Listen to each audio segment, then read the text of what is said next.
Nifty और Sensex ने कल बनाया फिर से एक नया इतिहास और आज एक और रिकॉर्ड बनने की तैयारी। और आज बैंक निफ्टी भी इस रिकॉर्ड में अपना पूरा योगदान देने के मूड में नजर आ रहा है। दुनिया भर के बाजारों से अच्छे संकेत, भारतीय बाजारों में जबरदस्त बुल रन, आज फिर से अच्छी तेजी की है तैयारी। स्वागत है आप सबका शेयर बाजार लाइव में। नमस्कार, मैं हूं अनिल सिद्धि। नमस्कार, मैं हूं दीपांशु भंडारी। एक्शन आपको स्क्रीन पर आते हुए दिखेगा। रिकॉर्ड रन हमारे बाजार में चल रहा है। कल एक बड़ा ब्रेकआउट आया था, आज किस तरह का एक्शन बाजार में दिखेगा, इस पर करेंगे अनिल जी से चर्चा और ढेरों स्टॉक्स पर भी करनी है बातचीत। कई सारे ट्रिगर्स भी हैं। पहले तो बताएं आज सुबह के ट्रिगर्स क्या दिख रहे हैं? जी, ट्रिगर्स काफ़ी अच्छे हैं। जहां अमेरिकी बाजारों के फ्यूचर्स कल भारतीय बाजारों के बंद होने के बाद लाल निशान में ट्रेड करते हुए दिख रहे थे, उसके विपरीत अमेरिकी बाजार लगातार छठे दिन दांव पर अच्छी मजबूती के साथ बंद होते हुए दिखे हैं। और 5 में से एक दिन यानी कि शुक्रवार को हल्की फुल्की नरमी दिखाने के बाद नेस्डेक फिर से रफ्तार पकड़ते हुए दिखा है। 16 महीनों की ऊंचाइयों पर नेस्डेक है, 8 महीनों की ऊंचाइयों पर आपको डाउन नजर आएगा। गिफ्ट निफ्टी से भी अच्छे संकेत आते हुए दिख रहे हैं। ग्रीन ओपनिंग के लिए हम वहाँ पर तैयार होते हुए दिख रहे हैं। 19,800 के आसपास है गिफ्ट निफ्टी, तो अच्छी मजबूती के साथ शुरुआत होने के आसार हैं। मेटल्स जरूर थोड़ा सा आज दबाव में रह सकता है क्योंकि चौतरफा गिरावट है। एलएमई पर कॉपर 2% नीचे आता हुआ दिखा, तो मेटल शेयरों में जो बढ़िया तेजी बनी उस पर हल्का फुल्का ब्रेक या फिर रुकावट आने के आसार है। कल बाजार बंद होने के बाद आए हैं एलटीआई माइंट्री के नतीजे। निफ्टी का नया खिलाड़ी, इसने पहली बार निफ्टी में आने के बाद नतीजे पेश किए। आज भी नतीजे के लिहाज से इंडसइंड बैंक जैसे दिग्गजों पर नजर रहेगी, जहाँ पर आज रिजल्ट के लिहाज से आज बड़ा दिन भी है, बिजी दिन भी है। काफ़ी नतीजे आपके सामने आते हुए दिखेंगे, उन पर फोकस रहेगा। आईसीआईसीआई लोम्बार्ड, आईसीआईसीआई प्रू, एलटीटीएस, पॉलीकैब जैसी कंपनियां आज अपने नतीजे पेश करेगी। तो एक्शन ही एक्शन है। आप बोलिए कितना एक्शन आपको चाहिए, जितना चाहे उतना है दीप। बस चूज करिए और एक्शन ही एक्शन आपको दिखने वाला है। बहुत सारी चीज़ें हैं अनिल जी जिस पर बात करनी है। कल की जो बड़ी मूव आई है उस पर भी हमें बात करनी है और एक्शन और भी काफ़ी सारे स्टॉक्स में आ रहा है, वो भी चर्चा करनी है। एक बार ये जो लगातार ग्लोबल मार्केट्स का सहारा है, इसके बारे में थोड़ा बात करिए सर। जो 1-1.5 हफ्ता पहले दिख रहा था डाउ में, तो रोज गिरावट आ रही थी कि सब कुछ खराब हो रहा है, वहां से रिवर्सल देखिए। इस साल की ऊंचाई पर डाउ है, तेजी बना रखा है। 6 दिन से खरीदारी आ रही है सर। दीप, बहुत ही बढ़िया मूव आता दिख रहा है। एक अच्छी बात ये दिख रही है कि ग्लोबल सपोर्ट हमें उस वक्त आता हुआ दिख रहा है जिस वक्त हमें सबसे ज़्यादा ज़रूरत है। 16,800 से भारतीय बाजारों ने जो रिकवरी दी, या यूँ कहें कि जब गिरना कम किया, बंद किया, या गिरते वक्त पूरा सपोर्ट आपको लोकल फंड्स की तरफ से आता हुआ दिखा था, राइट। लेकिन जब आपको बढ़कर नए हाइस की तरफ बढ़ना हो, तब आपको थोड़ा सपोर्ट एफआईस का चाहिए और थोड़ा सपोर्ट ग्लोबल मार्केट्स का चाहिए। सो घटते वक्त हमारे पास अपनी ताकत है, हमारी अपनी इकोनॉमी की ताकत है, मार्केट की ताकत है, लोकल इन्वेस्टर्स का पैसा है, उसने एक लिमिट से ज़्यादा आपको घटने नहीं दिया। लेकिन जब बढ़ने का वक्त आया तो आपको एकदम सही वक्त पर पहले एफआईस खरीदारी के मूड में आते दिखे और उसके बाद अमेरिकी बाजार भी। नेस्डेक ने लीडरशिप ली। नेस्डेक के बाद थोड़ा डाउ सुस्त था, ऐसा लग रहा था कि आजकल दोनों अलग अलग दिशाओं में जा रहे हैं, लेकिन डाउ भी धीरे धीरे रफ्तार पकड़ता हुआ दिख रहा है। और इससे बढ़िया बात हो नहीं सकती कि सही वक्त पर आपको ये सपोर्ट मिलते हुए दिख रहे हैं। लगातार 6 दिन अमेरिकी बाजारों में तेजी होना कोई छोटी बात नहीं है, और वो भी बिना किसी बड़े कारण के। अगर कारण ढूंढने जाएंगे तो सिर्फ और सिर्फ एक ही कारण सबसे बड़ा है कि डॉलर इंडेक्स आपका लगातार कमजोर होकर 100 के नीचे बना हुआ है, पहला। दूसरा ये कि ब्याज दरें 26 जुलाई को तो बढ़ेंगी ही, लेकिन उसके बाद वाली सितंबर की पॉलिसी में शायद ना बढ़े, ये एक दूसरी उम्मीद बनती हुई दिख रही है। तीसरा ये कि अमेरिकी बाजारों में रिसेशन की बातें जो लंबी चौड़ी भर भर के की जा रही थी, आजकल अब कोई बात नहीं करता।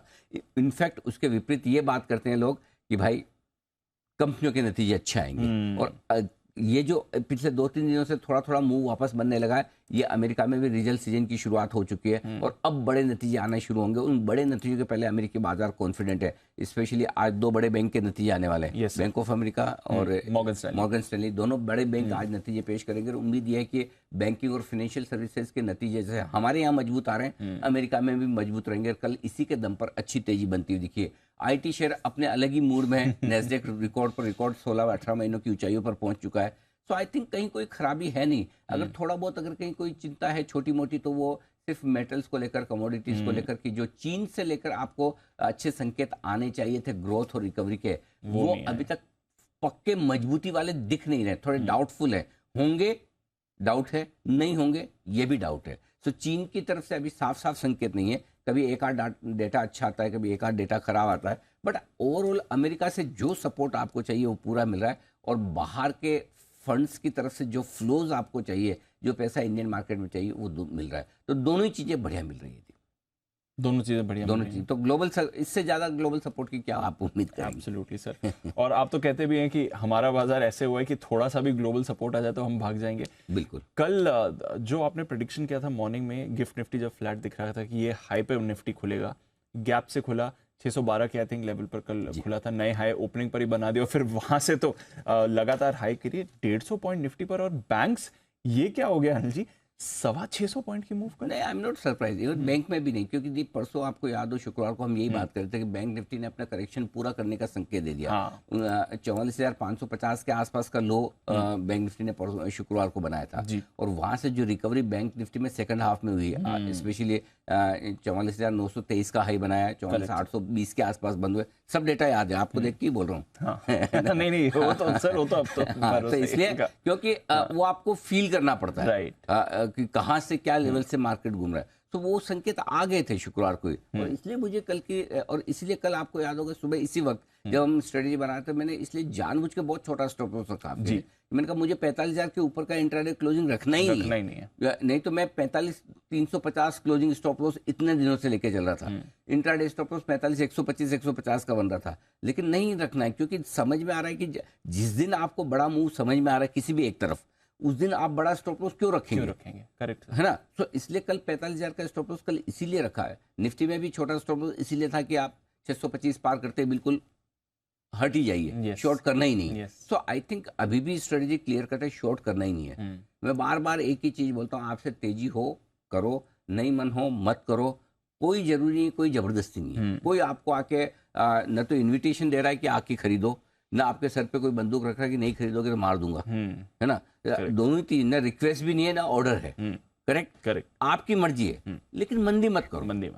मंदी करने का समय आएगा तो इसी स्क्रीन पर होगी, यहीं पर होगी, तब करना, बस, तब तक नहीं। और स्पेशली मैं फिर बोल रहा हूँ दीप, कल भी शाम को कुछ लोगों से बात हो रही थी, बड़े लोगों से, अच्छे लोगों से, जिनको बाजार की बढ़िया समझ है, मजबूत लोग हैं, कई सालों से 20-20 30 साल से 40 साल से बाजार देख रहे हैं, सबका एक व्यू क्लियर है जी, अनिल भाई उतना माल है ही नहीं जितना होना चाहिए, काश और होता। हाँ, मतलब है ही नहीं, मतलब सब अंडर इन्वेस्टेड है, और सबके पास कैश पड़ा है आज भी, सबके पास कैश है, चाहे वो एक छोटा SIP करने वाला इन्वेस्टर हो, उसके पास भी कैश है, और चाहे एक बड़ा 2-5 हजार करोड़ का पोर्टफोलियो रखने वाला इन्वेस्टर हो, सबके पास कैश है। फुली इन्वेस्टेड कोई नहीं है, फुली इन्वेस्टेड है ही नहीं है, और इन्वेस्टेड तो भूल ही जाओ, है ना। करेक्ट। और दूसरी प्रॉब्लम ये कि क्या थोड़ा सा सिग्नल ऐसा हल्का सा बाजार रुकने का आता है, धड़ ऐसे शॉर्ट बनता है। एक्चुअली ये जो तेजी हो रही है इसमें शॉर्ट सेलर का भी योगदान कम नहीं है, बिल्कुल। मतलब 50 पॉइंट निफ्टी नीचे आया नहीं कि बेचो,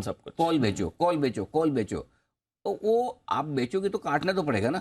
आप मंदी कर रहे हैं, ऐसा तो नहीं कि आप तेजी करने की लेके बैठ गए तो आपको स्टॉक लेके बैठ गए तो जब आप मर्जी होगी तब बेचूंगा। और आमतौर पे हमारे हिंदुस्तानियों की क्या है, पूरी दुनिया में सारे इन्वेस्टर्स की आदत होती है कि हम नुकसान में नहीं बेचते, है ना।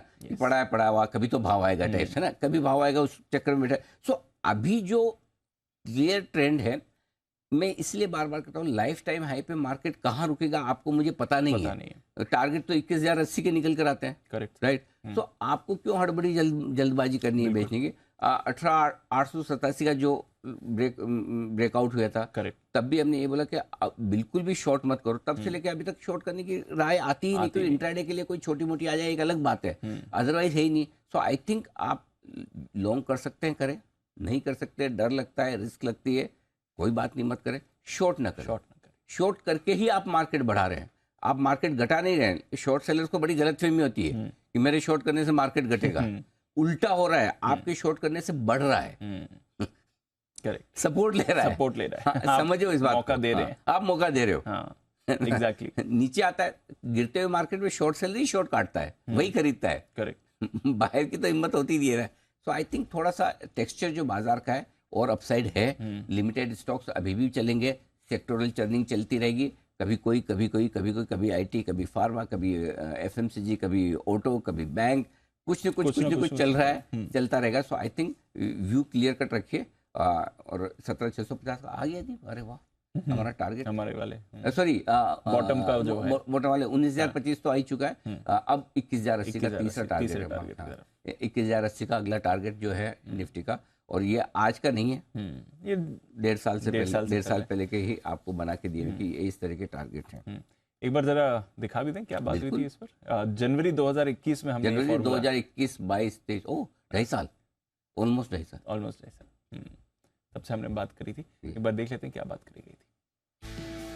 अगर मैं 132% के आसपास का डेटा लूं तो इस बुल रन में मार्केट जाना चाहिए 17,650 तक। तो 2008 से 2010 के जो बुल रन में 150% बॉटम से भागे थे मार्केट। तो उस लिहाज से आप देखें तो इसमें 19,025 का लेवल निकल कर आता है। ये बुल के सिनेरियो है जहां पर आप 21,000 के ऊपर निकल कर आ सकते हैं, और ये लेवल निकल कर आता है 20,400 से लेकर 21,080। ये फाइनल टारगेट इस बुल रन का बनता है। और हमने देखा भी है किस तरह से ये लेवल्स आए हैं, आगे के भी लेवल्स आते रहेंगे। बैंक्स को आपने टच किया सर? दीप, आज तो 20,400, 21,080 के लेवल के हर कोई बात कर लेगा, क्योंकि 19,700 पहुंच गया। अब तो बहुत नजदीक नजर आता है, लेकिन ये आज से 2.5 साल पहले। और इसमें भी बड़ी बात लेवल की नहीं है, मैं बड़ी बात ये कि दीप, वहां से हमने कहा था कोई भी बड़ा साइजेबल करेक्शन नहीं आएगा। ऐसा करेक्शन कोई नहीं आएगा जहां पर आपको तेजी की पोजीशन छोड़नी पड़े। Exactly. और सबसे बड़ी बात है वहां से अब तक नॉन स्टॉप एक तरफा तेजी हुई है। एक हल्का फुल्का करेक्शन 15,200 तक निफ्टी में आया था, दूसरा हल्का फुल्का करेक्शन 16,800 तक निफ्टी में आया था ऊपर से। इसके अलावा कोई ढंग का करेक्शन आया ही नहीं, और ये बड़ी बात है। सो आई थिंक हम लोग काफी अच्छे बुल रन में चल रहे हैं, और इस बुल रन को अंडर एस्टिमेट करने की कोशिश न करें, छोटा करने की कोशिश न करें। क्यों करना है आपको छोटा, क्यों करना है अंडर एस्टिमेट? हो रही तेजी होने दीजिए ना। आपको तो पैसा कमाना ना, आपको तेजी में मंदी में क्यों इंटरेस्ट होना चाहिए? आपका इंटरेस्ट होना चाहिए पैसा कमाने में। जिस तरफ पैसा बने पैसा कमाना है, मुझे मार्केट में पैसा कमाना है। आप तेजी करके बन रहा है, तेजी करके, जब मंदी करके बनेगा तब वो अलग बात होगी। ठीक है सर, आपने बैंक्स की बात करी, एक बार जस्ट पूछना चाह रहा हूँ, क्योंकि रोज रोटेशन आता है। अभी आईटी में हमने अच्छा रोटेशन देखा। बैंक्स का ये रोटेशन माने कल की मूड, या फिर लीडरशिप आएगी बैंक्स में, ये क्या? देखो दीप, अगर कोई बैंक निफ्टी या बैंकिंग शेयर 2 हफ्ते ठंडा हो जाए, हफ्ते भर ठंडा हो जाए, जिसकी वजह से अगर कोई इसको लीडर मानने से मना कर दे, तो ये अपनी गलतफहमी है। राइट। देखो, दो चीज है। ये जरूरी नहीं कि हर वक्त बैंक शेयर बढ़े, ये जरूरी नहीं कि हर बार रिजल्ट के बाद बैंक शेयर बढ़ जाए। लेकिन आज भी आप बैंकों के रिजल्ट्स में देखें तो रिजल्ट्स दमदार रहेंगे ही। अब आपकी मेरी एक्सपेक्टेशन से कम या ज्यादा, अगर मेरा पॉइंट सिंपल है, अगर 7.5% के नेट इंटरेस्ट मार्जिन है किसी बैंक के, वो 20 बेसिस पॉइंट घट के आ गए, करेक्ट सर, ठीक है, लेकिन 7.25% तो है ना, करेक्ट। प्रॉफिट आपने सोचा 30% बढ़ के आएगा, 28 आया, राइट। सो वो एक थोड़ा सा ओवर वैल्यूएशन आपका एडजस्ट हो सकता है, लेकिन ये ऐसा नहीं कि भाई बैंक ने कमाना बंद कर दिया, डी ग्रोथ कर रहे हैं। करेक्ट सर, है ना। सो थोड़ा बहुत ग्रोथ की रफ्तार हल्की सी कम हो जाए, वो एक अलग चीज है। उसके बेसिस पे आप पोर्टफोलियो खाली नहीं करते, है ना। आप वैल्यूएशन को एडजस्ट करते हैं कि भाई मुझे वैल्यूएशन कितना देना है, तो मैं टारगेट कम ज्यादा करूंगा या अपना एंट्री पॉइंट थोड़ा ऊपर नीचे कर लूंगा। सो अभी भी बैंकों में, एनबीएफसी में व्यू एकदम बुलिश है, पॉजिटिव ही है। ये कि आपको डिप्स में खरीदना है, राइट, खुद को। और कल जो बैंक निफ्टी ने, एचडीएफसी बैंक ने किया, कमाल है। अब दुनिया का 707वां सबसे बड़ा लेंडर है। यस। हाँ, वो अगर 30% की ग्रोथ दिखाता है, एग्जैक्टली, अब कमाल है यार। क्या मतलब, क्या बैंक ही है? करेक्ट। अब मुझे बताओ, आपको क्यों कोई आरबीएल और बंधन लेना है फिर? एग्जैक्टली, जब एचडीएफसी बैंक इतना बढ़िया करता है, उनके बराबर ग्रो करता है इस लेवल पर आके। सो आई थिंक बहुत क्लियर है। और आज जो अपडेट्स देखिए, तो आई थिंक बैंक निफ्टी की लीडरशिप की आपने बात की, बिल्कुल रहेगी बैंक निफ्टी की लीडरशिप। और आपको याद होगा हमारे टारगेट ऑलरेडी 46,000 के थे, बिल्कुल। और ये 46,000 के टारगेट तब थे जब 42,000 बैंक निफ्टी ट्रेड कर रहा था। 46,000 आजकल में आने की तैयारी है। बिल्कुल, आज भी bank Nifty life time high अब बनाएगा। बहुत 200 पॉइंट ही दूर है अब तो। अरे बहुत इंतजार करवा दिया दीप। पिछला 4 जुलाई को लाइफ हाई बनाया था हमने। 4 जुलाई से इतना हमें आदत नहीं है 15 दिनों की इंतजार करने की। 2 हफ्ते हो गए। तो आज बैंक निफ्टी का दिन है। 45,655 के ऊपर का आज एक हाई आप जरूर देखेंगे। तो 46,000 तो जो अगला अपना टारगेट वो आ ही जाएगा, आज कोई दिक्कत नहीं है आज या कल में। उसके बाद और बड़े टारगेट ऊपर के बनेंगे जो हम रिव्यू करेंगे। वो रिव्यू में आज क्यों नहीं दे रहा हूँ, उसका रीजन तेजी का व्यू है। लेकिन एचडीएफसी के बाद मुझे 2 रिजल्ट और देखने हैं। 2 रिजल्ट और देखने, आईसीआईसीआई बैंक और कोटक। आईसीआईसीआई और कोटक देख के हम डिसाइड कर लेंगे कि बैंक निफ्टी 50,000 तुरंत जा रहा है या रुक के जाएगा। बस 50,000, 10%, 8%, 8 से 10%। बड़ा लगता है ना 50,000। लगना ही चाहिए, लगना भी चाहिए। हाँ, लगना भी चाहिए, क्यों नहीं लगना चाहिए। लेकिन 8% है, ताकि आपको छोटा कर दूंगा। 8% तो उतना तो हाँ। हाँ बन सकता है, क्यों नहीं बन सकता। तो वो इस बात पे डिपेंड करेगा कि इस क्वार्टर के रिजल्ट्स कैसे हैं, क्योंकि पिछले क्वार्टर के रिजल्ट के बाद बैंक शेयर चले नहीं थे और सबको ये डर था कि बैंक्स ने रिजल्ट्स के लिहाज से टॉप कर दिया। अब अगर रिजल्ट्स के लिहाज से टॉप नहीं किया तो भाव के लिहाज से भी टॉप नहीं किया है, ये समझ लीजिए। बस इसलिए बैंक से रिजल्ट, एचडीएफसी बैंक ने सेट कर दिया माहौल, अब एक आध और कंफर्म कर दे भाई सब ठीक है। टीसीएस ने सेट किया माहौल कि रिजल्ट इस खराब है लेकिन आगे ठीक है, और टीसीएस ने जो किया वो आगे एचसीएल, विप्रो और उसके बाद एलटीआईएम ने कंफर्म कर दिया कि हाँ रिजल्ट खराब है लेकिन आगे ठीक है। पिछली बार क्या हुआ बैंक्स में, रिजल्ट अच्छे लेकिन आगे क्वेश्चन मार्क है। ये उल्टा था। तो इस बार बैंक के रिजल्ट कम एक्सपेक्टेशन पे जा रहे हैं। एचडीएफसी बैंक ने कहा सब ठीक है, अब एक कंफर्मेशन और आ जाए बैंक वापस चल पड़ेंगे। करेक्ट सर, सिंपल, इतना सही है गणित, और कुछ भी नहीं। Got it sir. By the way Saturday को आ रहे हैं दोनों साथ में। हाँ साथ में ऐसे ऐसे सोमवार को करेंगे, मजा आएगा मंडे को। ठीक है सर, चलिए आज का सेटअप भी समझते हैं सर, कुछ और चीजों पर भी बात करनी है, पहले आज की स्ट्रैटेजी बताइए। ग्लोबल संकेत, पहले आज की स्ट्रेटेजी दे देता हूँ। बायोन डिप्स की स्ट्रेटेजी वही है, कोई खास बदलाव नहीं। आपको लग सकता है कि रोज वही बोरिंग ओल्ड स्ट्रेटेजी वही काम कर रही है। जो काम करे वो स्ट्रेटेजी सही। बोरिंग से क्या मतलब, मजे लेने थोड़ी आए यहाँ पे, पैसे कमाने आए ना। करेक्ट। हाँ, तो जो चल रहा है वही उसी के साथ रही है। निफ्टी और रोज हर रोज अलग लिखना जरूरी भी नहीं है। खाली मैं इस दिखाने के लिए मैं कि मेरे को बहुत कुछ आता है, मेरे को 4 चीजें 5 चीजें 10 चीजें आती है, इसलिए मैं आपको 10 लाइन अलग अलग दूं, उसका फायदा क्या है। वही आपकी जो काम की 3 लाइन है वही सबसे इंपॉर्टेंट है। पहली चीज, ठीक है, 19,300 जब तक इसके नीचे निफ्टी ट्रेड करना शुरू ना करे या बंद ना हो तब तक आपको शॉर्ट सोचना ही नहीं है। क्लियर है, ठीक है। बैंक निफ्टी 44,600 जब तक इसके नीचे बंद ना हो तब तक आपको शॉर्ट सोचना ही है। ओके, शॉर्ट के दिमाग में मत लाना, ही नहीं है। पाप लगेगा बता रहा हूँ। ठीक है, समझ ठीक है। तो नहीं ऐसे बोलना पड़ता, नहीं तो फिर क्या होता है, लोग है ना सीरियसली नहीं लेते। उनको लगता है कि ठीक है उन्होंने बोला हम तो करेंगे।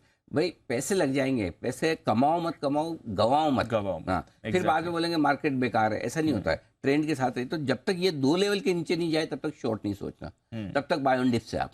क्लियर है, ठीक है। अब आपका दिमाग क्लियर रहेगा कि यहां तक आता है तो मुझे लेना ही लेना है। इसके नीचे जिस दिन बंद होगा उस दिन, और वक्त के साथ ये लेवल धीरे धीरे हम ऊपर शिफ्ट करते जाएंगे, कोई दिक्कत नहीं। ठीक है, ठीक है। पॉइंट नंबर, एचडीएफसी बैंक के रिजल्ट्स जो आ गए कल, ठीक है, और जियो फाइनेंशियल इसका डीमर्जर जो हो रहा है, ठीक है, 2 चीजें वो कल वाला मामला है। ठीक है, इन दोनों के चलते बैंक्स और एनबीएफसी तेज रहेंगे। हाँ तेज रहेंगे अभी तो। ठीक है, ठीक है। अभी तो डीमर्जर होगा, बाद में कब लिस्ट होगा क्या नहीं, और डीमर्जर होने पर इसकी क्या वैल्यू बनेगी, इसके भी बहुत सारे इंटरेस्टिंग चीजें हैं। कल रिलायंस का लास्ट डे है ट्रेड करने का एफएनओ में। ये जो अभी करंट कॉन्ट्रैक्ट है सारे के सारे कल एक साथ एक्सपायर हो जाएंगे। उसके बाद परसों फिर से ट्रेड होंगे, लेकिन उसमें से रिलायंस जियो फाइनेंशियल वाला जो बिजनेस है वो अलग हो जाएगा, उसकी वैल्यू अलग निकल जाएगी।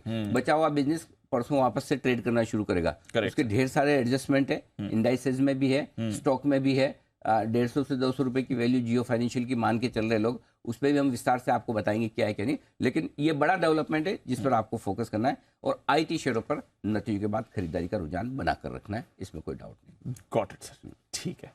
आज का सेटअप सर, ग्लोबल पॉजिटिव है, एफआईएस डीआईएस एफएनओ न्यूट्रल है, सेंटिमेंट पॉजिटिव है, ट्रेंड पॉजिटिव है।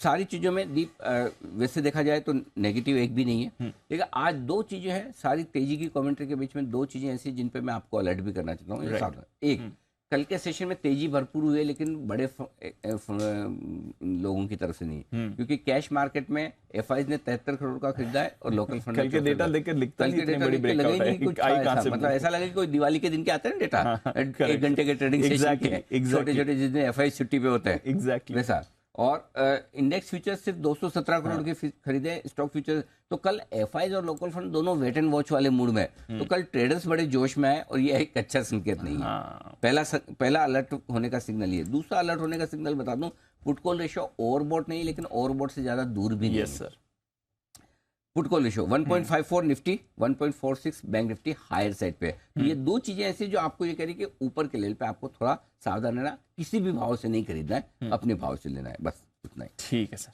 लेवल्स 19,565 19,600 निफ्टी के लिए पहला सपोर्ट जोन है, और इस रेंज में आने पर खरीद लीजिए। इसके ठीक नीचे 19,500 525 ब्लाइंड बाय जोन है जो आएगा नहीं। ठीक है, ठीक है। अब आइए ऊपर की तरफ, 19,700 के आसपास आप बंदी हुए हैं, 731 का हाई है, तो 750 के ऊपर निकलने के बाद आप ब्लू स्काई जोन में, वही अपना पुराना फॉर्मूला है, उसी के हिसाब से आपको ट्रेड करना है।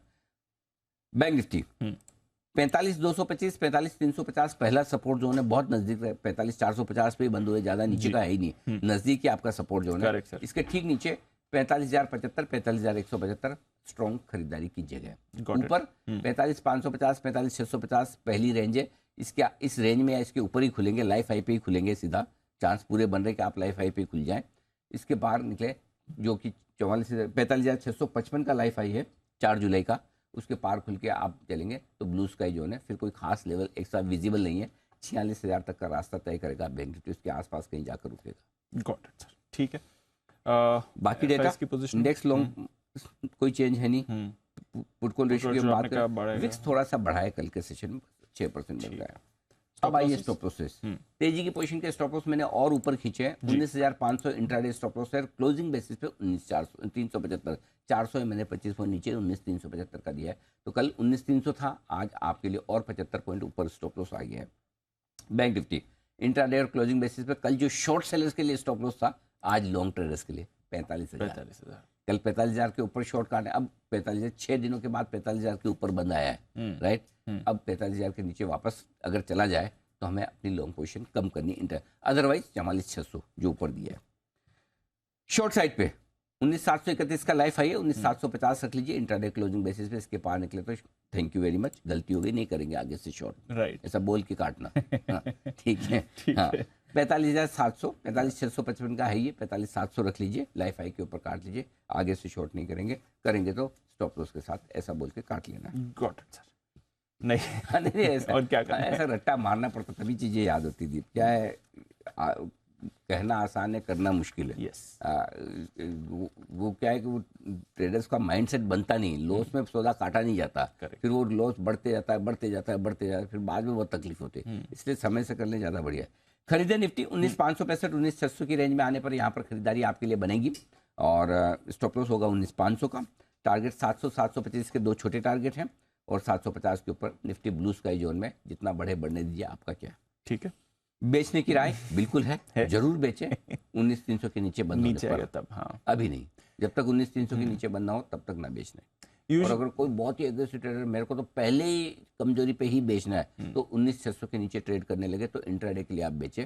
बट अदरवाइज ढंग ढांग की आपको बिकवाली करनी है तो 19,300 के और 19,550, 19,600 स्ट्रॉन्ग सपोर्ट जोन बन जाएगा, उसके पहले बनेगा नहीं बेचना के लिए। मतलब जितना आप बेच के 50 पॉइंट बनाने में पसीना आएगा, उतनी कम मेहनत में 100 पॉइंट निफ्टी में लॉन्ग करके बना लेंगे। Right sir. इसलिए आपको बेचने के बजाय खरीदने पर फोकस करना है नीचे में। ठीक है। बैंक बैंक निफ्टी निफ्टी 45,175, 45,350 अगर आज इस रेंज में मिलता है तो डेफिनेटली खरीदिए, बहुत बढ़िया रेंज है और यहाँ पर लेना ही चाहिए। और स्टॉप लॉस 45,000 का होगा आपका। टारगेट जो बनेंगे दीप वो 45,450, 550, 650, 3 छोटे टारगेट है। और जैसे 650 के पार निकले 700 के आसपास ब्लू स्काई जोन में, फिर आप ट्रेल करते चले अपनी तेजी की पोजीशन को। Got it sir. बेचना चाहते हैं जरूर शौक फरमाएं। अगर इंट्राडे ट्रेडर आप बेचना चाहते हैं तो 45,000 के नीचे बेचें। पोजिशनल ट्रेडर जब तक 44,600 के नीचे न जाए तब तक सेल सिग्नल नहीं। ओके, 44,600 के नीचे पोजीशन पे। हाँ, पोजिशनल बेसिस। और इंट्राडे किसी को शॉर्ट करना ही है तो 45,000 के नीचे। लंबा डिस्टेंस अभी तो। ठीक है सर। बैन लिस्ट भी छोटी होती जा रही है। कल हिंदुस्तान कॉपर और पीएनबी ये दोनों बैन से बाहर आ गए, तो अब सिर्फ 4 स्टॉक्स बैन में बचे हैं, आरबीएल, डेल्टा कॉप, मनापुरम और इंडिया बुल्स हाउसिंग। बाकी सारे स्टॉक्स अब बैन पे नहीं है। कल हिंदुस्तान कॉपर और पीएनबी बैन से बाहर आ गए। अच्छा, वायदा कारोबार के डेटा एक ही लेवल इंपॉर्टेंट है, 19,600 ओके, स्ट्रॉन्ग बेस दिन के लिए। 711 पे आप बंद हुए। 19,600 के पुट पर 1,35,00,000 शेयर है, हाईएस्ट ओपन इंटरेस्ट है, वो आपके लिए सपोर्ट का काम करेगा। बैंक निफ्टी में एक ही सबसे इंपॉर्टेंट लेवल है 45,000, 50 लाख शेयर का ओपन इंटरेस्ट है, हाईएस्ट ओपन इंटरेस्ट, वो सपोर्ट का काम करेगा। कॉल राइटर्स में पोजीशन ऐसी सी मुट्ठी सी भरी, छोटी सी मच्छर जितनी, तो कोई कॉल राइटर है नहीं और पुट राइटर्स ने सपोर्ट पूरा दे रखा है। बस ये लेवल इंपॉर्टेंट है। ठीक है सर, चलिए। अच्छा, रिजल्ट रिव्यू में आपसे बात करनी है एलटीएम एंट्री की सर, बट उससे पहले आज वैसे तो हमने थोड़ा फोकस बैंक निफ्टी पर ज़्यादा कर दिया, पर कल आईटी पर आपकी एक इंटरेस्टिंग ऑब्जर्वेशन आई थी। एक बार जरा थोड़ा आईटी के बारे में बात बताएं। इन्फोसिस के लिए भी एक बड़ी डील आती हुई दिखी है, आपके तो भरोसे में है ही इन्फोसिस, जरा बताएं क्या चल रहा है यहाँ पे। देखिए आईटी शेयरों में हुआ क्या है, टीसीएस, इन्फो, फिर आपका विप्रो, सेल्टेक और एलटीएम एंट्री, 4 रिजल्ट आ गए। चारों में एक भी रिजल्ट ऐसा नहीं है किसी भी एक पैरामीटर पे जो एक्सपेक्टेशंस बेटर हो, नहीं है, या ज़्यादा से ज़्यादा हो गया तो उम्मीद के मुताबिक आए, सब कम है, लेकिन उसके बाद आईटी शेयर भाग रहे हैं। क्यों भाग रहे हैं? तो मैं आपको 4-5 कारण दे देता हूँ जी। जिसकी वजह से हमने भी आईटी शेयरों पर व्यू तेजी का बनाया है। पहली चीज़ तो ये कि अब सबको ये उम्मीद बन गई कि अमेरिका में रिकवरी के संकेत है। अमेरिका में अब आजकल कोई रेसेशन की बात नहीं करता, करेक्ट। जो एक साल पहले रेसेशन ऐसा मंदी आएगा वैसा मंदी आएगा, अब वो सब लोग बोलेगा अब ब्याज दरें कब घटना शुरू होती है, उसके बाद कब ठीक होंगे। तो ठीक तो आप हैं। तो पहली चीज़ ये कि ब्याज दरें घटने की भी उम्मीदें बन रही है, आगे पीछे भले 3 महीने बाद घटे, 6 महीने बाद घटे, 1 महीने बाद घटे, ठीक है। और दूसरा है कि रिकवरी आएगी और न कि रेसेशन आएगा। तो पहली चीज़, क्योंकि आपको धंधा वहां से आता दिखा। दूसरी चीज़ है कि इन कंपनियों से उम्मीदें ही खत्म हो गई थी, ये कुछ अच्छा करेंगे, और इनको अमेरिका से बिजनेस बहुत ज़्यादा मिलने की उम्मीदें थी नहीं, तो लो एक्सपेक्टेशन है। तीसरी चीज़ जो है, इस लो एक्सपेक्टेशन में सारे स्टॉक रीजनेबल वैल्यूएशन पे आ गए। आप 18-20 के मल्टीपल पे, आप 17-18 के मल्टीपल पे आप थोड़ी एचसीएल टेक टाइप को देखेंगे, 23-25 के मल्टीपल पर टीसीएस इन्फोसिस टाइप के हैं। ये तो वैल्यूएशन आपके महंगे नहीं रहे, रीजनेबल हो गए। अब जो इस बार रिजल्ट्स में एक इंटरेस्टिंग चीज दिख रही है दीप, कि हर एक कंपनी का रिजल्ट खराब है, लेकिन उसके बावजूद एक भी कंपनी ऐसी नहीं जिसने साल भर का गाइडेंस कम किया हो। हमारा ये क्वार्टर तो खराब, लेकिन हम आगे ठीक कर लेंगे, है ना।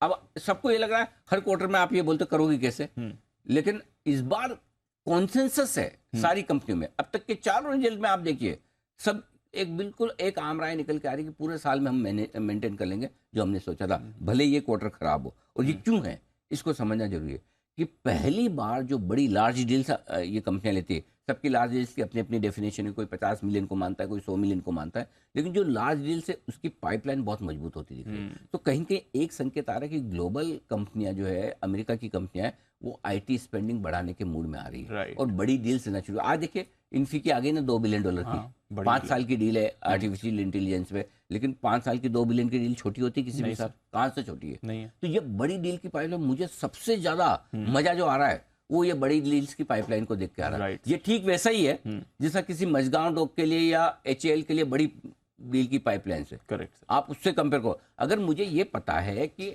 आईटी कंपनी में अगले 3 साल 5 साल के लिए धंधे का विजिबिलिटी आ गया है, इनको ये ऑर्डर है इनके हाथ में, फिर क्या होगा? मार्जिन से तो कम ज्यादा होंगे, करेक्ट सर। धंधा तो है ना, मेन चीज तो बिजनेस होना चाहिए, बिल्कुल। अगर बिजनेस नहीं तो कमाएंगे कैसे? एग्जैक्टली। तो ये रेवेन्यू विजिबिलिटी इस रिजल्ट की सीजन के साथ सबसे ज्यादा आ रही है, और ये मेरा सबसे बड़ा पॉइंट है जिसकी वजह से मुझे आईटी शेयर पसंद आ रहा है, कि अगले 3-4 क्वार्टर 3-4 साल के लिए इनके बिजनेस के लिए ये पूरी की पूरी पाइपलाइन बन के आ रही है। तो बाय ऑन डिप्स की स्ट्रेटेजी रखिए। 1-2 स्टॉक बात भी हुई थी। अगर आप मुझे लार्ज कैप में एक स्टॉक पूछेंगे जो सबसे ज्यादा पसंद है, इन्फोसिस कमाल करेगा, right sir. Number 2 Tech Mahindra, valuations के हिसाब से जिस स्पेस में वो है, इस स्पेस से अब और खराब नहीं होना, बेहतर होने के पूरे चांस है टेक महिंद्रा। छोटे स्टॉक्स में बहुत सारे मिल जाएंगे। जेंसार टेक्नोलॉजी एक और स्टॉक है जो बढ़िया एक्शन में है, मुझे लगता है इसके भी रिजल्ट्स आएंगे, वहां पर आप फोकस कर सकते हैं। तो बहुत सारे स्टॉक्स आपको आईटी में मिल जाएंगे, जो आपको पसंद हो आप धीमे धीमे टुकड़ों में आप खरीदारी करने का सोच सकते हैं। ये कुछ स्टॉक्स है जो आप अपने पोर्टफोलियो में रख सकते हैं, लेकिन ओवरऑल सेक्टर के लिए पूरा मूड माहौल बदला है जो आपको ध्यान में रखना चाहिए। चलिए, कुछ बढ़िया आइडियाज भी सर आपने शेयर कर दिया, और आईटी पर तो भरोसा है ही। एलटीएम एंट्री, इसके नतीजों की भी बात करते हैं आज के रिजल्ट रिव्यू में।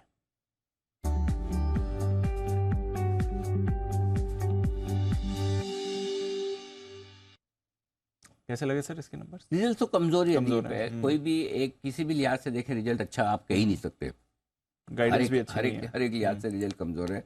कि भाई मार्जिन देख लें, आप प्रॉफिट देख लें, टॉप लाइन देख लें, तो हर एक लिहाज से कमजोर है। लेकिन मैं आउटलुक को लेकर मैं उतना निराश नहीं हूँ, कि ठीक है, और स्टेबल सा है, मतलब पॉजिटिव से स्टेबल आप कह सकते हैं। और अल्टीमेटली 17-18% का मार्जिन रखने की इनको उम्मीद है ही है। डबल डिजिट ग्रोथ थोड़ा सा बोल रहे हैं मुश्किल रहेगा, लेकिन फिर भी गिरते पड़ते मुझे लगता है कर लेंगे, तो उस लिहाज से ठीक है।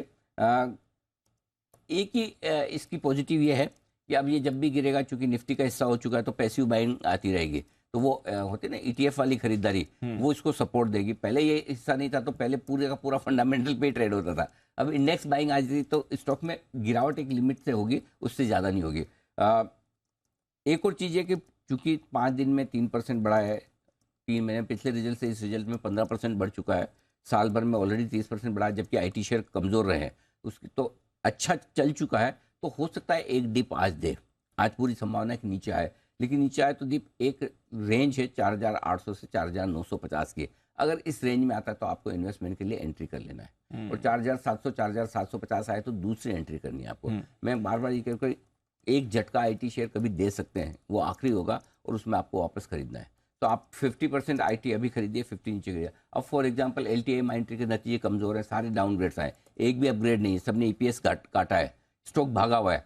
आज अगर गिरता है तो आपको मौका ढूंढना है, और वो मौका जो मैं रेंज देता हूँ 4,800 से 4,950 स्ट्रॉन्ग सपोर्ट जोन है। इस रेंज में जहां आपको ठीक लगे वहां लेना है। Got it. यही दूसरा टाइम होता है। हाँ। तो कई लोग बोलते हैं अब हम आईटी पे हम इन्फोसिस पे पिछले हफ्ते आपकी रिकमेंडेशन थी, और तब देखिए कि वहाँ से क्या भाग रहा है, इन्फोसिस भी भाग रहा है, आज बड़ी डील भी है। तो आई थिंक खरीदने का मौका मिलेगा, और वो खरीदारी में आप रुझान बना के रखिए। सिंपल, खरीदारी का मौका मिलेगा, खरीद में रुझान बना के रखिए। नंबर्स अभी पॉजिटिव नहीं है, बट आगे का आउटलुक अगर आप देखें और सेक्टर पर रखें नजर, तो वहां पर आपको थोड़े ग्रीन शूट्स इस समय दिख रहे हैं, और ऑलरेडी काफी बड़ी बिकवाली तो यहाँ पर हो ही चुकी थी। आइए बट बाकी के नतीजे और आज की खबरें, साथ ही ब्रोकर रिपोर्ट्स जानते हैं हमारी टीम के साथ कुशल नुपुर और साथ ही आशीष हैं तैयार। कुशल, मॉर्निंग, बताएं ट्रिगर्स और नतीजे कौन से लेकर। मॉर्निंग दीपा, ट्रिगर्स के लिहाज से आपको सबसे पहले तो आज इंडसइंड बैंक इसके नंबर्स आते हुए दिखेंगे। मार्केट आज के दौरान ही नंबर्स आएंगे, तो फोकस कर चलिए। एफ&ओ स्पेस से 4 कंपनियां, आईसीआईसीआई लोम्बार्ड, आईसीआईसीआई प्रूडेंशियल, एल&टी टेक समेत पॉलीकैब, इसके नंबर्स आते हुए दिखेंगे। कैश सेगमेंट से भी लंबी सूची है, Heidelberg cement, Himadri speciality chemicals जैसे स्टॉक्स के भी नंबर्स आते हुए नजर आएंगे आपको। नंबर्स के लिहाज से जो कल पोस्ट मार्केट आए हैं वहां पर भी आपको देखना होगा, जिसमें टाटा एलेक्साई नंबर्स मिले जुले देखने को मिल रहे हैं। मार्जिन 32.8% से घटकर 29.6% पर आए हैं। हालांकि कंपनी की आय में 17% का उछाल आपको देखने को मिला है। जहां तक हुतामा की इंडिया का सवाल है, यहां पर नंबर्स ओवरऑल अच्छे दिख रहे हैं। हालांकि आय में करीबन 22% की गिरावट के साथ 622 करोड़ पर कंपनी ने आंकड़ा दर्ज किया। ऑपरेशनली कंपनी का बेहतर प्रदर्शन रहा है, 4.3% से मार्जिन 6.4%, और मुनाफा लगभग 78% बढ़ता हुआ भी दिखा है। बट यहाँ पर डिप्रिसिएशन भी ऑलमोस्ट आधे होते हुए नजर आए हैं, जिस वजह से आपको मुनाफे पर ऐसा इम्पैक्ट है। ये नहीं तो इसके साथ साथ बोर्ड बैठक में ये अंबरनाथ की एक ज़मीन है, उसके संभावित खरीदार को इन्होंने शॉर्टलिस्ट भी कर लिया। तो ये एक और अपडेट हुतामा के इंडिया के लिए। ओके, तो ये है आपके लिए कुछ नंबर्स इंपॉर्टेंट। नुपुर, मॉर्निंग, बताएं आपके पास कुछ नंबर्स और खबरें कौन सी हैं। Good morning. सबसे पहले आईपीओ अपडेट बता देती हूँ। नेटवेब टेक्नोलॉजी जो कल पहला दिन था और आज दूसरा दिन है, करीबन 2 गुना से बढ़ता हुआ दिखा है। 19 जुलाई को ये बंद हो जाएगा। इसकी जो साइज़ है वो करीबन 631 करोड़ की है। इसके अलावा क्वार्टरली अपडेट आया है लैंडमार्क कार्स का, जहाँ पे Q1 में कंपनी की आय करीबन 9% से घटकर आई है, लेकिन आफ्टर सेल सर्विस देखेंगे तो उसकी वो वहाँ पे आपको 12% की बढ़त नजर आएगी। तो लैंडमार्क कार्स भी आज फोकस में रहने वाला है। खबरों में सबसे ऊपर है रिलायंस इंडस्ट्रीज, जहां पे रिलायंस इंडस्ट्रीज के लिए एनएसई पर 20 जुलाई को स्पेशल प्री ओपन सेशन होगा। डीमर्जर की वजह से ये प्री ओपन सेशन होने वाला है। साथ ही साथ 20 जुलाई से जियो फाइनेंशियल सर्विसेज कई निफ्टी इंडेक्स में शामिल भी हो जाएगा।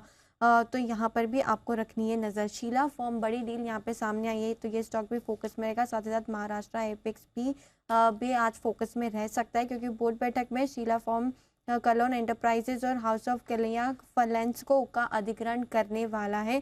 95% हिस्सेदारी खरीदेगा करलॉन एंटरप्राइजेज में, करीबन 2035 करोड़ की ये डील है। और फलेंको की भी डील देखे तो 35% हिस्सा यहाँ पे खरीदने वाला है। 300 करोड़ यहाँ पर हो गया, और डील कैश, इंटरनल अक्रूवल्स और डेट के जरिए होने वाली है।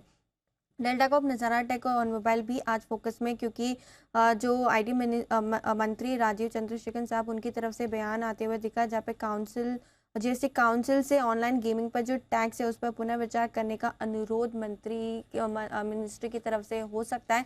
तो ये भी इंपॉर्टेंट स्टेटमेंट है। तो ये स्टॉक्स भी आज फोकस में रहने वाले हैं। इन्फोसिस बड़ी डील, जैसे कि हम बात कर ही रहे थे, कंपनी को मिलती हुई दिखी है। 16,400 करोड़ तक की ये डील है, 5 साल में पूरा करना है। एआई सर्विस के लिए इस डील को किया गया, तो इन्फोसिस के लिए भी बड़ी खबर आती हुई दिखी है। ओके, तो ये है आपके लिए बड़ी खबर जो इन्फी के लिए आई, जिसके बारे में बात कर रहे थे। और भी कुछ इंपॉर्टेंट खबरें हैं। कुशल, आपके पास भी कुछ और खबरें हैं? बिल्कुल दीप, खबरों में फेडरल बैंक है, यहाँ पर इनकी जो सब्सिडरी है फेड फिना, इसके आईपीओ लाने की इनकी योजना बन रही है। फ्रेश इशू ओएफएस के जरिए ये पैसे जुटाने का विचार कर रहे हैं। साथ ही पतंजलि फूड्स यहाँ पर जो कल डील होती, कल ये ओएफएस के जरिए जीक्यूजी पार्टनर्स ने पतंजलि फूड में 5.96% हिस्सेदारी का जो अधिग्रहण किया है। कुल अमाउंट 2156 करोड़ रुपए में ये खरीदा गया है। साथ ही HAL, आइडिया 4 जैसी कंपनियां फोकस में रहेंगी, क्योंकि खबरें ऐसी आ रही है कि चाइना और पाकिस्तान सीमाओं पर नजर रखने के लिए जो डिफेंस फोर्सेस हैं वो 10,000 करोड़ से अधिक के 97 made in India, 97 made in India drone खरीदेंगे। तो इस वजह से ये सारे स्टॉक्स फोकस में रह सकते हैं। साथ ही BLS इंटरनेशनल Q1 FY24 में, यानी कि मौजूदा जो अप्रैल से जून की तिमाही है, उसमें FPIs ने हिस्सेदारी बढ़ाई है 7.57% से बढ़ाकर अब ये 8.45% हो गई है। तो इनके लिए एक अच्छी खबर है। प्रूडेंट कॉर्पोरेट एडवाइजरी, यहाँ पर बोर्ड ने सब्सिडियरी प्रूडेंट ब्रोकिंग सर्विसेज के डीमर्जर की योजना को वापस ले लिया है। कमोडिटी ब्रोकिंग कारोबार के कमज़ोर प्रदर्शन और कारोबार का जो ओवरऑल मूड माहौल है उस चीज़ को देखते हुए ये फैसला इन्होंने लिया है। और अंत में सुंदरम क्लेटन, यहाँ पर कंपनी का जो नाम है वो बदलकर TVS होल्डिंग्स लिमिटेड हो चुका है। कंपनी में 16 जून को जो TVS होल्डिंग प्राइवेट लिमिटेड है इसका मर्जर हुआ था, तो इस वजह से सुंदरम क्लेटन फोकस में रहेगा, इसका नाम बदल गया। सुंदरम क्लेटन का नाम बदल रहा है TVS होल्डिंग्स में। नूपुर, फाइनल सेट ऑफ खबरें बताइए। बिल्कुल, आरपीपी इंफ्रा प्रोजेक्ट जहां पे पॉजिटिव न्यूज़ है कंपनी के लिए। कंपनी को हिमाचल से जल शक्ति विभाग की तरफ से 138 करोड़ का एक ऑर्डर मिला है। कंपनी की जेवी को हालांकि ऑर्डर मिला है, जहां पे कंपनी का हिस्सा करीबन 51% के आसपास का है। 24 महीने में प्रोजेक्ट को पूरा किया जाएगा। तो पॉजिटिव न्यूज़ है आरपीपी इंफ्रा प्रोजेक्ट्स के लिए। एंजल वन की तरफ से बयान आया जो AB की ऑन बोर्डिंग पे जो रोक लगाई गई थी उस पर कंपनी का कहना है कि इससे सिर्फ मामूली प्रभाव पड़ सकता है। तो आज फिर से एंजल वन पे रखनी है नज़र। और बल्कदिल में आपको जिंदल 100 नजर आएगा, जहाँ पे क्रेस्टा फंड ने करीबन 25 लाख शेयर 330 के भाव पर बेचे। 82.5 करोड़ की ये डील है। तो जिंदल 100 रनअप दिखाया है स्टॉक में, तो ये स्टॉक भी फोकस में रहने वाला है। ओके, ये है आपके लिए आज की सारी खबरें और कुछ फंड एक्शन भी जो हुआ था। आइए जानते हैं आशीष के साथ आज की ब्रोकरेज रिपोर्ट्स FIR में।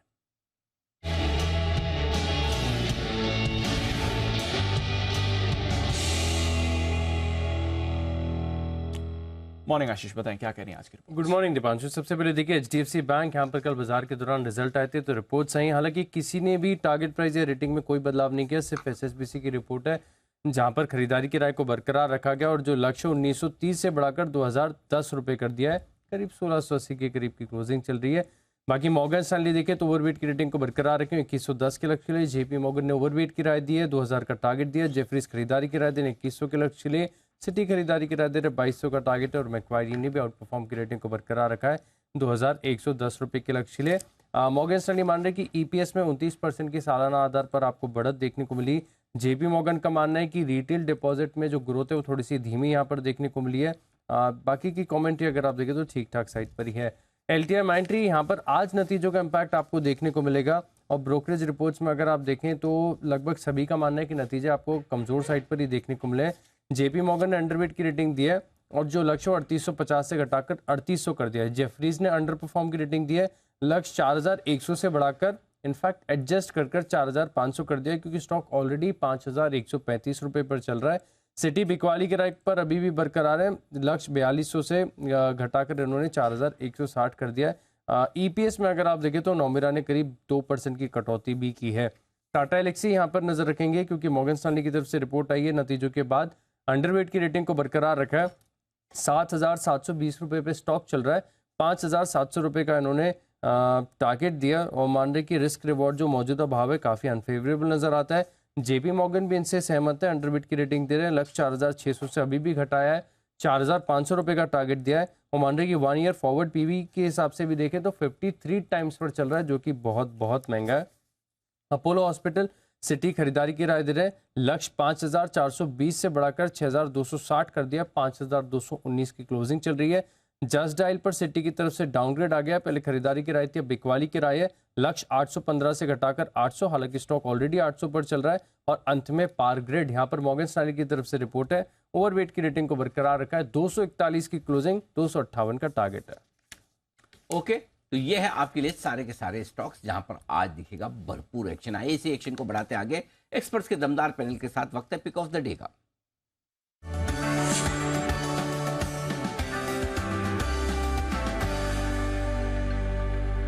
हिमांशु जी सुप्रभात, शुरुआत करें, बताएं सर। सुप्रभात अनिल जी, सुप्रभात सभी को। अनिल जी, कल हमने सेकेंड हाफ में देखा कि बैंक्स में दोनों ही प्राइवेट और पब्लिक सेक्टर बैंक्स में जमकर खरीदारी होती हुई नजर आई थी। क्लोजिंग शो में एसबीआई और कुछ और बैंक्स में भी खरीदारी की रिकमेंडेशन दी गई थी और वहां तो एक अच्छा व्यू बना हुआ ही है, लेकिन आज के लिए मुझे लगता है पीएनबी पर नजर रखनी चाहिए, जिसपे कल एक काफी अच्छा क्लोज देखने को मिला है। पंजाब नेशनल बैंक में मेरा ऐसा मानना है कि आज ये जो तेजी है वो एक्सटेंड हो सकती है, तो स्पॉट में 62.35 रुपए के आसपास का क्लोज है। यहाँ पे खरीदारी करके चलने की सलाह है। 66 से 68 रुपए तक के दो टारगेट्स पंजाब नेशनल बैंक में आ जाते हुए नजर आ सकते हैं। 61 यानी कि 61 रुपीज के स्टॉप लॉस के साथ पीएनबी रहेगा आज का pick of the day. Okay, तो pick of the day PNB, ये है आपके लिए राय इस वक्त आती हुई। आइए कुणाल जी से भी जाने उनकी पसंद का शेयर। कुणाल जी सुप्रभात, बताएं सर। सुप्रभात अनिल जी, सुप्रभात दीपांशु। अनिल जी देखिए, शेयर बताऊं उससे पहले अनिल जी एक आपको जनहित में एक संदेश देना है जी। एक आपसे गुजारिश है अनिल जी बताएं। अनिल जी देखिए, आप तो जानते हैं अनिल जी, यहाँ पर मॉनसून पार्टीज हो रही हैं आजकल दिल्ली में जी, और जहां पर भी चाय पकौड़ा पार्टी होती है अनिल जी, विषय आप ही होते हैं।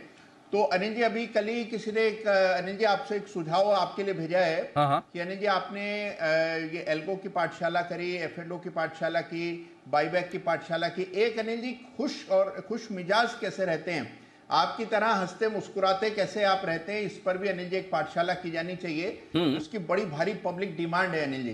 तो कभी आपको समय मिले तो अनिल जी इसके बारे में बहुत सारे एपिसोड्स कर डाले हमने मस्ती की पाठशाला। मुझे लगा सब सीख गए होंगे, इसलिए मैंने बंद किया है। मैंने कहा इतने सारे एपिसोड किए हैं, सबको समझ में आ गया होगा। आप कहें तो इनडायरेक्टली हमें कह रहे हैं कि बहुत दिन हो गए मस्ती की पाठशाला हुई नहीं। हाँ। बिल्कुल कर लेते हैं सर, आपका आदेश सराखों पर। बिल्कुल मेरे खुश रहने का एक ही तरीका है जी। कुणाल जी हुए, अविनाश जी, हिमांशु जी हमारे साथ बैठे हैं, दीप जी, ठीक है, ये सब जो आदेश देते हैं मैं मान लेता हूँ, इसलिए मैं एकदम खुश रहता हूँ। जिसका आदेश जो आए मान लो। तो कुणाल जी आपका आदेश भी मान लिया गया है सर।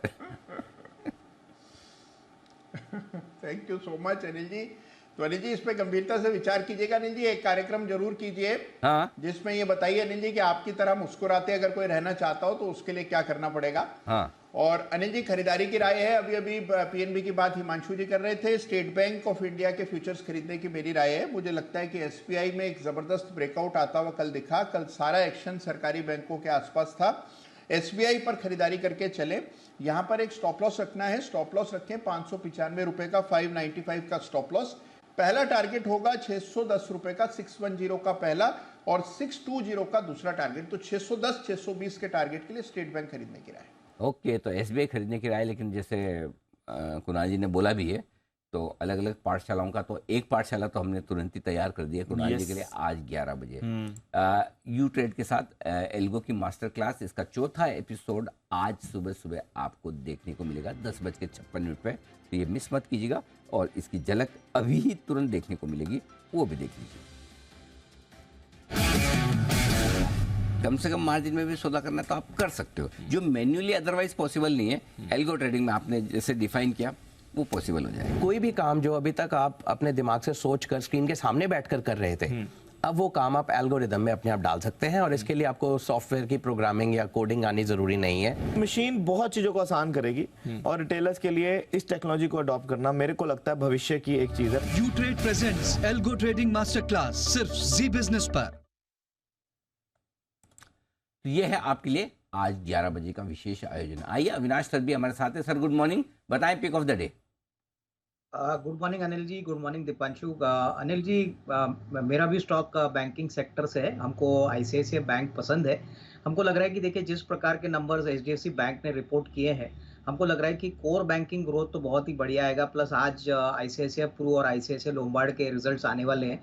हमें लगता है कि दोनों कंपनीज में आपको बहुत अच्छा ट्रैक्शन देखने को मिलेगा। तो ओवरऑल कंसोलिडेटेड पिक्चर अगर हम देखें तो आईसीआईसीआई बैंक में जो ट्रैक्शन ओवरऑल हमको देखने को मिलेगा, ओवरऑल एनआई इनकम और प्रॉफिट ग्रोथ में वो काफ़ी सिग्निफिकेंट होगा।